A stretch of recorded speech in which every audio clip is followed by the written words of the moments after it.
Flore Taillard présente l'aventure camping, une chronique offerte par le groupe Aquadis Loisirs.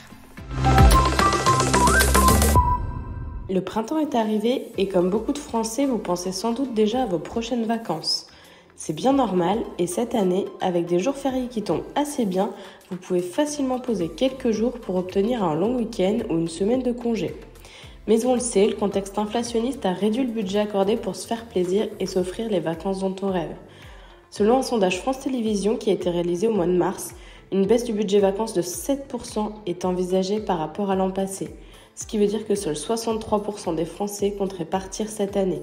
Nombre d'entre nous ont dû revoir leurs exigences pendant les vacances, notamment en partant moins longtemps ou en privilégiant des destinations moins onéreuses. Mais rassurez-vous, tout n'est pas négatif, il existe des astuces pour que vous puissiez partir en vacances ou même juste en week-end, à coût réduit, sans pour autant rogner sur la qualité de vos vacances. Pour cela, je vais vous donner plusieurs astuces. La première, c'est de réserver au bon moment. En effet, la plupart des professionnels de l'hôtellerie proposent des offres attractives comme l'early booking, qui permet en réservant tôt de bénéficier de tarifs attractifs. En général, jusqu'à 15% de réduction. Cela nécessite tout de même de s'être organisé avant car ces offres sortent en général entre novembre et février. Une autre période propice au bon plan s'aligne avec le retour du soleil. C'est bien sûr le printemps. En effet, c'est une période où les hôteliers relancent des promotions pour remplir les dernières disponibilités hors saison. Les réductions sont très intéressantes pour qui veut bien partir en dehors de juillet-août.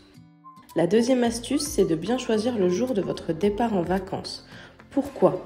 Parce que depuis plusieurs années, certains professionnels de l'hôtellerie pratiquent ce qu'on appelle la tarification dynamique. Une tarification flexible qui s'adapte à l'offre et la demande et aux concurrents. Donc en décalant votre départ d'une journée ou deux, vous pouvez économiser beaucoup. La troisième astuce, très connue mais qu'il est bon de rappeler, c'est de comparer. Cela vous permet de trouver rapidement les vacances qui vous correspondent. Lorsque vous repérez un hébergement ou un séjour de vacances sur un tour opérateur, n'hésitez pas à rechercher celui-ci en direct sur Internet. Ce qui permettra la plupart du temps d'avoir une bonne surprise puisque les commissions des tours opérateurs sont en moyenne de 15%. La quatrième astuce, c'est de penser à créer votre compte fidélité lorsqu'il y en a un qui vous est proposé.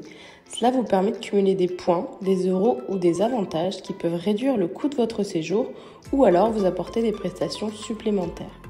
Enfin, la dernière astuce pour optimiser le coût de vos vacances, c'est de bien choisir votre hébergement en fonction des vacances que vous souhaitez.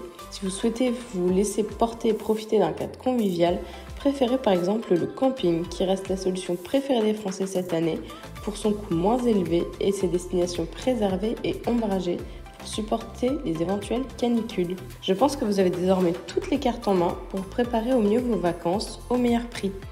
À bientôt pour une nouvelle chronique.